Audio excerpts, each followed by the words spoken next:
Cosmin, care-i treaba cu chitara asta pe care o ții în mână? Treaba e că îmi place să cânt la ea. Și normal că m-a dus-o și aici la voi, la Rezistența prin cultură. De cât timp cânti la chitară? Să fie vreo 11 ani anul ăsta. Îmi place foarte mult rock and roll, îmi place blues-ul. Și mi-am dorit chitară de când eram mic, pentru că eram foarte agitat și îmi trebuia ceva să mă calmeze. Câte piese ai reușit să compui în această perioadă?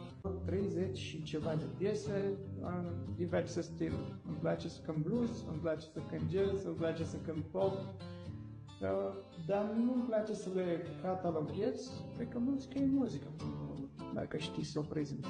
Cum ai ajuns să fii parte a acestui spectacol?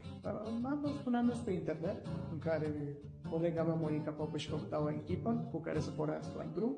Am aplicat pe o zi mai târziu decât trebuia. Mi-a răspuns că mai are loc în echipă și pentru mine. Am stat un pic de vorbe, am prezentat câteva piese, după care am ales 3 piese momentan. Sper să rămânem la 3 piese și să nu mă pun să cânt undeva la 10 piese, de exemplu. Care sunt celelalte 2 piese din cadrul spectacolului? O stea pe cer și Săptămâna Pamă. Când și la alte instrumente? Da, când și la pian. Ce le transmiți fanilor tăi? Te transmit să vină la spectacole, să ne vadă, să ne audă. Vreau să vă încânt, vreau să fiți acolo în număr cât mai mare și vreau să ne bucurăm împreună.